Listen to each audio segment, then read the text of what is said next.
que ele está fazendo? A quem ele... É uma piada nossa, não sei. Hospital, Príncipe Fred. Ucrânia atingiu a Rússia no ponto mais sensível. Enquanto o mundo vê tanques e mísseis, a Ucrânia iniciou discretamente uma das campanhas de guerra econômica mais devastadoras da história moderna. Eles atacam a principal fonte de vida da Rússia, o petróleo. Há mais de 3 anos e meio, a guerra se arrasta sem fim à vista, sem que nenhum dos lados recue. Nenhuma negociação de cessar-fogo funciona e a Rússia segue tomando território ucraniano. Mas a Ucrânia tem atuado de forma totalmente diferente. Eles descobriram algo crucial. A Rússia não é apenas uma potência militar, é um império do petróleo.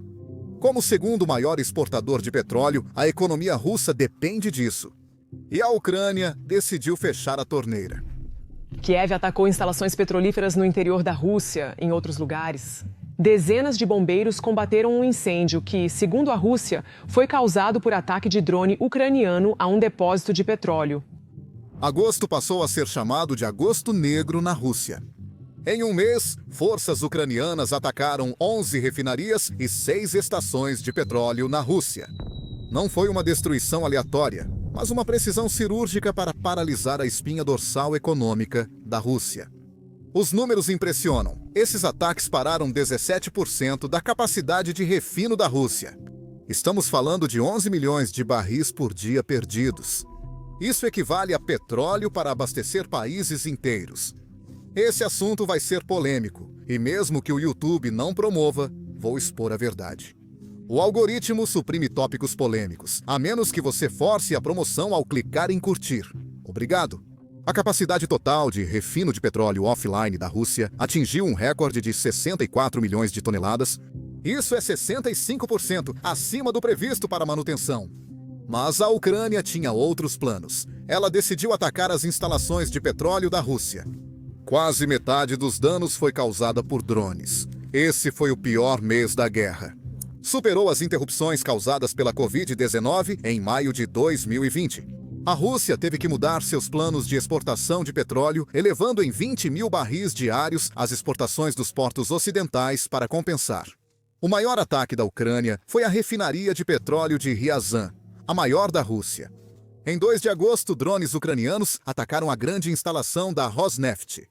O dano foi tão grave que metade da capacidade de refino parou imediatamente. Esta não é uma refinaria comum.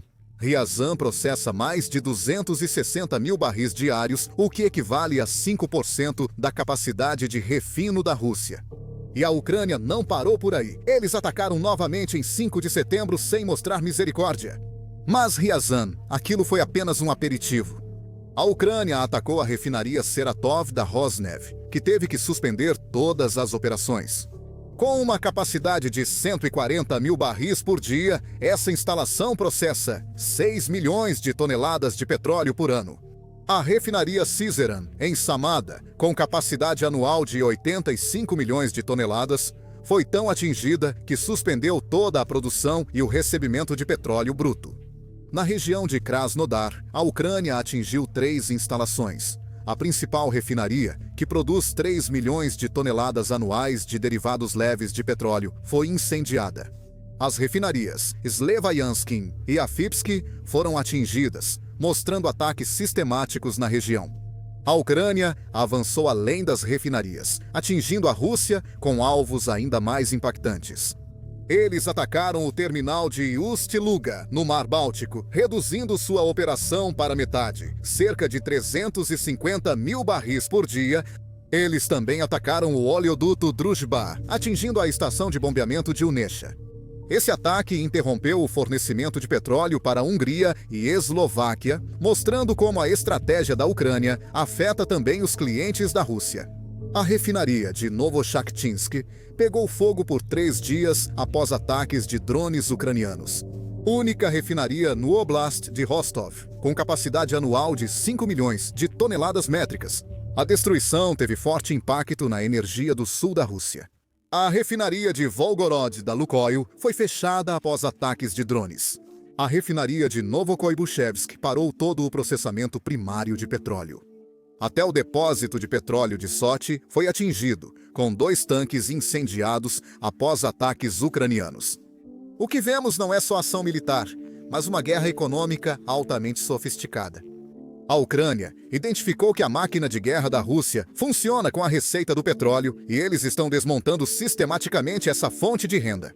Cada refinaria, oleoduto ou depósito de petróleo danificado significa milhões em receita perdida que a Rússia deixa de usar para financiar a guerra. É uma estratégia que visa tanto a capacidade da Rússia de lutar quanto de financiar a guerra. Após quase 1.200 dias de guerra, a Ucrânia passou de defender seu território a atacar a economia russa. O que esses ataques a refinarias representam para os russos comuns? É nesse ponto que a estratégia da Ucrânia se destaca. Assim que as refinarias pararam, os russos comuns sentiram imediatamente. Estamos falando sobre uma escassez generalizada de combustível e sistemas de racionamento surgindo em todos os lugares, especialmente em lugares como o Extremo Oriente, o sul da Rússia e até mesmo a Crimeia anexada. Começamos a ver vídeos nas redes sociais de filas de carros quilométricas nos postos de gasolina. Isso está acontecendo em toda a Rússia. E não eram só pequenos inconvenientes. A escassez não estava afetando todos os lugares igualmente por causa de como funciona a logística na Rússia. Perdendo refinarias importantes, precisaram trazer combustível de outras regiões por trem. Mas a ferrovia não suportava a demanda extra. Isso gerou situações em que algumas áreas tinham combustível em excesso e outras ficaram sem nada, causando consequências devastadoras. Os preços dos combustíveis estão insanos. O preço da gasolina premium no atacado subiu cerca de 50% desde o início da guerra, atingindo recordes históricos. Estamos falando de postos de gasolina em lugares como a região de Primorja, onde as pessoas estavam pagando cerca de 78 rublos por litro. Isso dá cerca de $358 por galão e pesava no bolso das pessoas. Alguns viram a crise como oportunidade e passaram a explorá-la. Empreendedores vendiam gasolina online por até 220 rublos, o litro mais de $10 por galão. Vendas de combustível no mercado negro começaram a surgir em todos os lugares, o que mostra o quão desesperadora a situação se tornou. O Kremlin está preocupado, pois sabe que a alta dos combustíveis e a escassez podem causar agitação social. O setor de energia envolve não só dinheiro, mas também estabilidade política. A Ucrânia sabia o que fazia. Eles queriam garantir que os russos comuns sentissem as consequências desta guerra em seu dia a dia. Na Crimeia, redes de postos de gasolina enfrentaram graves faltas, algumas ficando dias sem combustível. No extremo oriente russo, a situação piorou tanto que o distrito de Kurdoskai suspendeu totalmente as vendas públicas de gasolina. E implementaram esses sistemas de racionamento baseados em cartões, só para controlar quem podia conseguir combustível. Sim, a situação realmente chegou a esse ponto. Mas os preparativos da Ucrânia indicam planos muito maiores. Veja o que impressiona em sua capacidade. A produção de drones deles saltou de 20 mil por mês em 2024 para 200 mil por mês em 2025. Isso representa um aumento de 10 vezes. Agora há cerca de 500 fabricantes de drones no país. A ampliação em larga escala possibilitou os ataques sustentados e coordenados durante o chamado Agosto Negro. O ataque direto da Ucrânia foi mortal, mas a guerra psicológica deles foi ainda mais letal. Veja, há outra camada nessa campanha que é fascinante: a guerra psicológica. Trabalhadores das refinarias de petróleo russas começaram a se recusar a ir trabalhar porque estavam com medo de serem atingidos por drones ucranianos. A Ucrânia não só destruía instalações, mas também gerava medo entre quem operava essas infraestruturas críticas. Esse fator medo tornou os problemas de produção ainda piores, porque até mesmo as refinarias que não tinham sido atingidas não conseguiam operar em plena capacidade devido à falta de pessoal. As consequências dessa campanha de drones em agosto provocaram a mais grave crise energética doméstica na Rússia desde o início do conflito. Os preços da gasolina na Bolsa Internacional de Mercadorias de São Petersburgo para o combustível de maior octanagem dispararam para níveis 50% mais altos do que em janeiro de 2025. O padrão geográfico de escassez refletiu o alvo estratégico da Ucrânia, especialmente no chamado Arco Ryazan-Volgorod. A Ucrânia estava claramente vencendo. Pelo menos bem, era isso que todos pensavam, porque a Rússia já estava pronta com seus planos. Em 28 de julho de 2025, a Rússia proibiu totalmente a exportação de gasolina para destinar o combustível ao mercado interno. Faz sentido, não é? Manter a gasolina em casa para o seu próprio povo. Só que não funcionou. Mesmo assim, os preços subiram, mostrando como a Ucrânia prejudicou a capacidade de refino deles. O governo ficou realmente agressivo com as empresas de petróleo, pressionando-as para não aumentarem demais os preços. Eles começaram a usar discretamente suas reservas estratégicas de petróleo mantidas para emergências. As autoridades evitavam admitir publicamente, pois pareceria fraqueza. Isso constrange a Rússia. Moscou precisou importar gasolina da Bielorrússia de forma discreta, revertendo seus fluxos comerciais. Pense, a Rússia, grande produtora de petróleo, precisando importar gasolina após suas refinarias serem destruídas. Tentaram controlar preços no varejo, mas isso foi inútil diante das forças do mercado. Sem oferta suficiente, controlar preços só gera escassez e mercado negro. A exportação seria proibida até 31 de agosto, mas como a escassez continuou em setembro, precisaram estender a medida. Isso provou que as soluções rápidas deles não funcionavam. O ministro da Energia, Nikolai Shurganov, afirmou com confiança que todas as refinarias danificadas voltariam a operar no início de junho de 2025. Isso acabou se mostrando completamente errado. As sanções ocidentais haviam cortado a Rússia do acesso a peças essenciais de refinarias de que eles precisavam desesperadamente. Empresas como a UOP e a suíça ABB forneciam equipamentos para refinarias russas, mas deixaram de negociar com elas devido às sanções. A ironia é que essas refinarias russas usam tecnologia e conhecimento do Ocidente. Quando a Ucrânia bombardeou, a Rússia não conseguiu peças de reposição para os reparos. Engenheiros russos demoraram meses para achar equipamentos básicos, e reparos em algumas instalações levaram meses, não semanas, como prometido pelo governo. Eles vendiam mais petróleo bruto a preços menores, em vez de produtos refinados. Exportações marítimas de diesel e óleo combustível caíram 6% para cerca de 31 milhões de toneladas em agosto. A Rússia perdia dinheiro de ambos os lados e o comércio global mudou. Os clientes europeus tradicionais da Rússia praticamente desapareceram por causa das sanções. Então, eles tiveram que mudar drasticamente o foco para a Ásia. China e Índia viraram os principais compradores de petróleo bruto, mas esse foco na Ásia teve alto custo. Produtores russos precisaram dar grandes descontos no petróleo para seguir competitivos. Eles basicamente estavam jogando um jogo de volume sobre preço, vendendo mais petróleo, mas aceitando muito menos lucro por barril. Refinarias chinesas garantiram ao menos 15 carregamentos de petróleo russo, originalmente destinados à Índia, após queda inicial da demanda indiana. O prejuízo financeiro foi absolutamente devastador.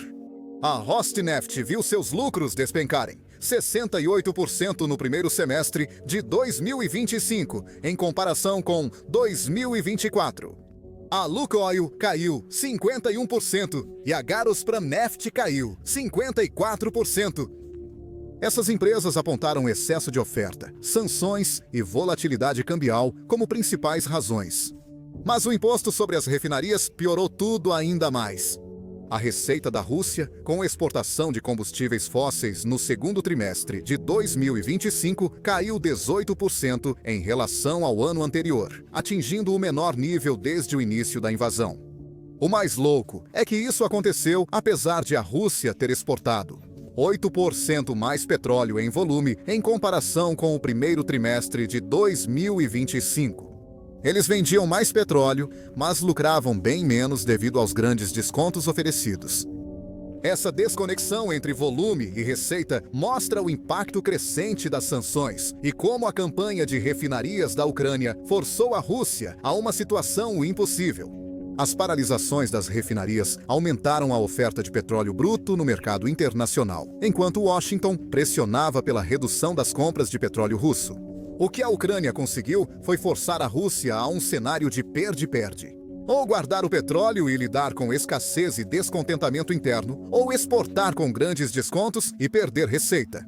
De qualquer forma, menos dinheiro entra para financiar a guerra, que era o objetivo da Ucrânia. Para entender por que os ataques ucranianos às refinarias foram devastadores, é preciso conhecer a história das sanções à Rússia. A Rússia se tornou o país mais sancionado do mundo, com mais de 23 mil sanções de países como Estados Unidos, Suíça, Canadá e toda a União Europeia. Isso é mais do que o número de sanções do Irã, Síria, Venezuela e até mesmo da Coreia do Norte. Mesmo somando as sanções dos 6 países mais sancionados após a Rússia, ela ainda tem mais que o dobro do total deles. Isso não foi imediato. As sanções começaram em 2014, quando a Rússia anexou a Crimeia. Mas tudo saiu do controle após a invasão em grande escala da Ucrânia em fevereiro de 2022. Desde então, as nações ocidentais implementaram 18 pacotes de sanções, sendo as últimas em julho de 2025, com restrições inéditas ao comércio e refino de petróleo. A União Europeia aplicou 11 rodadas de sanções, sendo as últimas voltadas para itens de uso duplo e combate à evasão. A grande questão é que a União Europeia proibiu a importação de petróleo bruto e refinado por via marítima. Só essa medida já fez a Rússia perder mais de 100 bilhões de dólares em exportações desde o fim de 2022. Os países ocidentais agiram de forma inteligente.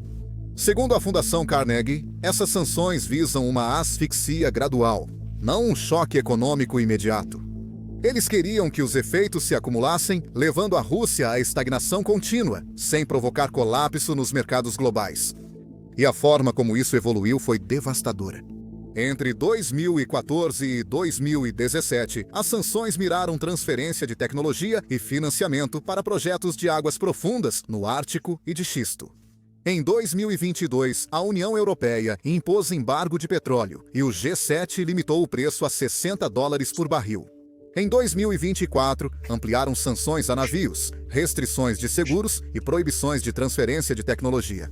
Em 2025, sancionaram a Nayara Energy, baixaram o teto para $4.660 por barril e restringiram exportação de softwares. A escalada de janeiro de 2025 foi gigantesca. O Tesouro dos Estados Unidos da América sancionou os grandes produtores russos Gazprom Neft, Serogutneft Gaz e mais de 180 navios da frota sombra da Rússia. Esse foi o pacote de sanções mais potente até agora, indo direto nos principais geradores de receita da Rússia. O YouTube acabou de fazer um anúncio impressionante. Está pagando aos criadores $64 milhões por dia. Por quê? Bem, porque o YouTube não tem criadores suficientes. Por isso aparecem vídeos com menos de 1.000 visualizações na sua página inicial, como este. Isso não quer dizer que todos devam criar um canal.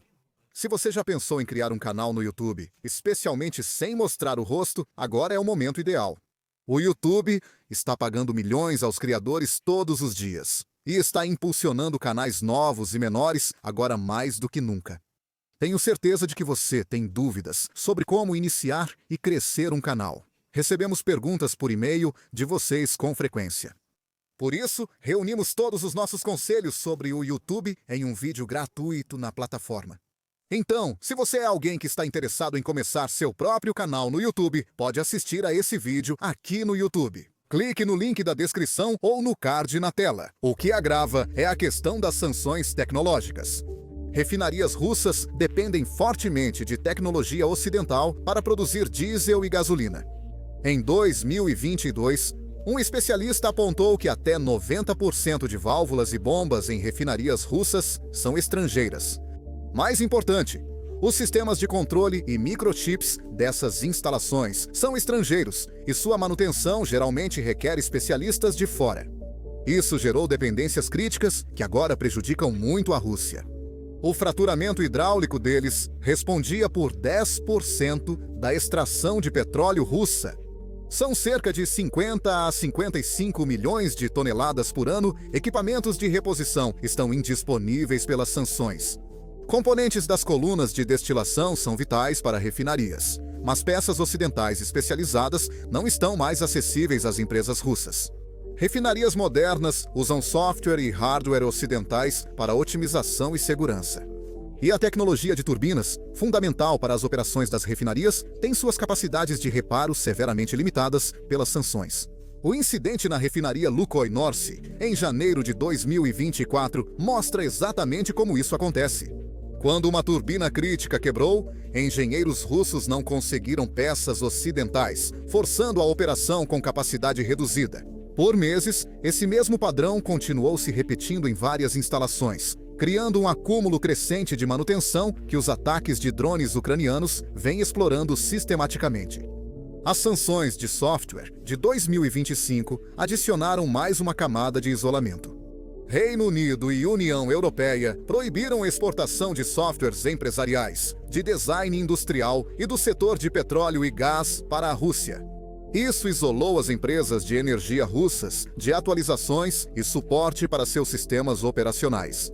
Isso é extremamente importante para a estratégia da Ucrânia. A dependência tecnológica torna um problema militar temporário em crise estratégica prolongada. Um ataque de drone a uma refinaria causa uma paralisação de meses, em vez de semanas para o conserto. A Rússia não tem peças ou experiência técnica para consertar. As sanções dificultam o acesso a tecnologias e peças ocidentais, tornando os reparos mais lentos e complexos. A liderança da Ucrânia aproveitou a oportunidade e adotou uma abordagem deliberada e estratégica. Kiev considera os ataques à infraestrutura petrolífera russa muito eficazes. Sanções diretas, superando a resistência de alguns aliados ocidentais a impor medidas mais rígidas ao setor de energia russo. O objetivo é atingir a economia de guerra e minar a capacidade de Putin de financiá-la. Essa estratégia explora uma importante assimetria. Apesar do exército forte, o enorme território da Rússia, com 11 fusos horários, virou vulnerabilidade.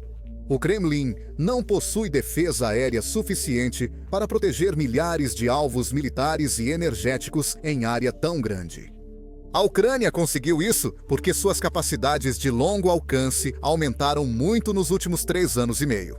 Eles desenvolveram novos mísseis de cruzeiro de longo alcance, produzidos internamente, como o Flamingo, que tem um alcance relatado de mais de 3.000 quilômetros e carrega uma ogiva enorme. Essa capacidade em evolução permite que a Ucrânia cause danos econômicos significativos enquanto pressiona o Kremlin a reconsiderar sua posição e talvez entrar em negociações de paz. O que me impressiona é como a Ucrânia mudou totalmente sua abordagem à guerra, pois essa evolução é incrível. O que começou como uma defesa básica se transformou em uma guerra econômica sofisticada. Isso está atingindo a Rússia onde mais dói.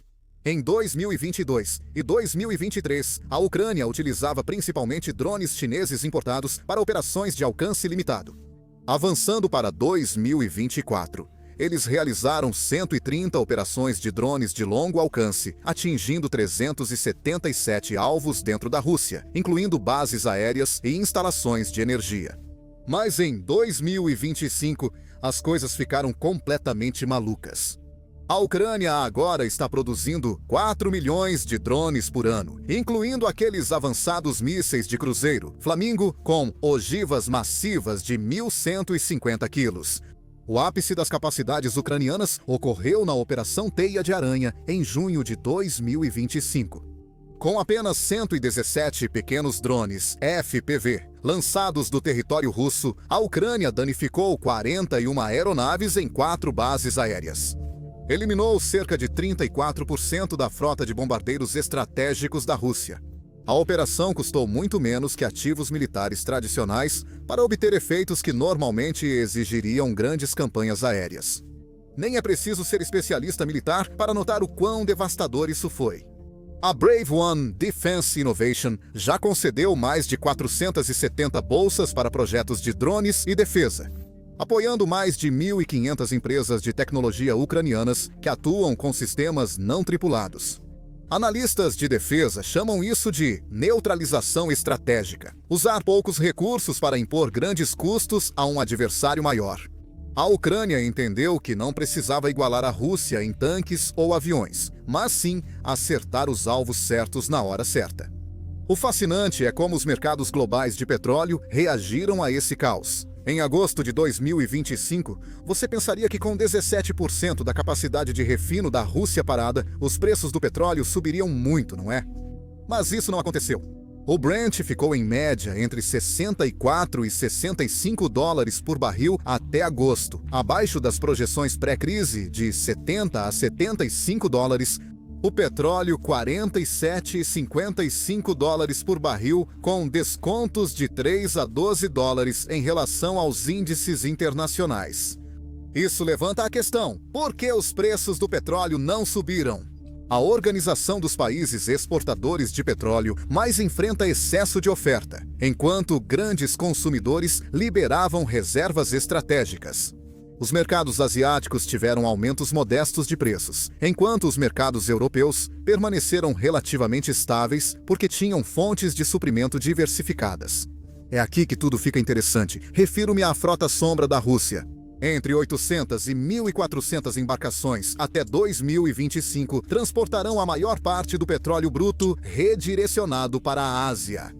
Porém, o sistema teve custos mais altos, com seguros e prêmios logísticos menores, reduzindo margens de lucro e forçando maiores descontos no petróleo russo. Refinarias chinesas agiram rapidamente na crise, assegurando ao menos 15 carregamentos de petróleo russo que iriam para a Índia após tarifas dos Estados Unidos da América ao petróleo russo. Isso mostra que sanções geralmente apenas mudam padrões de comércio, não os eliminam. Compradores sensíveis ao preço logo aproveitaram arbitragens. A perspectiva estratégica do setor de petróleo russo indica mudanças estruturais crescentes. A Oxford Economics projeta que, se o teto de preços da União Europeia for efetivamente aplicado, o petróleo Urals russo pode atingir dólares americanos 476 por barril no terceiro trimestre de 2025 e o Brent subir para cerca de dólares americanos 80 em 2026. Isso afetaria as finanças da Rússia, pois o orçamento de 2025 prevê exportação a 70 dólares americanos. O barril... A crise de agosto de 2025 revelou mecanismos sofisticados de arbitragem de energia. A Índia se tornou a maior importadora de petróleo bruto russo, transportado por via marítima, movimentando cerca de 15 a 17 milhões de barris por dia. Isso representa 40% da demanda de petróleo deles. Isso criou vulnerabilidades que a campanha da Ucrânia explorou estrategicamente. O governo Trump pressionou a Índia ao impor tarifas de 50% sobre importações dos Estados Unidos da América, visando fazer Nova Delhi reduzir a compra de 15 milhões de barris diários de petróleo russo.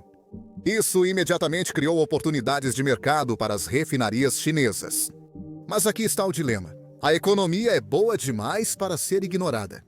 A Índia economizou entre 12,6 e 17 bilhões de dólares em 39 meses ao comprar petróleo russo com desconto, pagando de 2,30 a 13 dólares menos por barril em relação a outros fornecedores. Essas economias trazem grandes benefícios fiscais que Nova Delhi reluta em perder, apesar da pressão diplomática. O que a Ucrânia conseguiu é notável. Eles pegaram uma situação em que estavam muito em desvantagem e sem demanda, e transformaram isso em uma vantagem estratégica. Com inovação tecnológica, precisão tática e compreensão das vulnerabilidades econômicas russas, eles criaram um novo modelo de guerra assimétrica. Isso está forçando uma das maiores forças militares do mundo a reagir constantemente, em vez de agir. A campanha da refinaria revela que conflitos atuais vão além de território ou poder militar, incluindo cadeias de suprimentos, dependências tecnológicas e pressão econômica.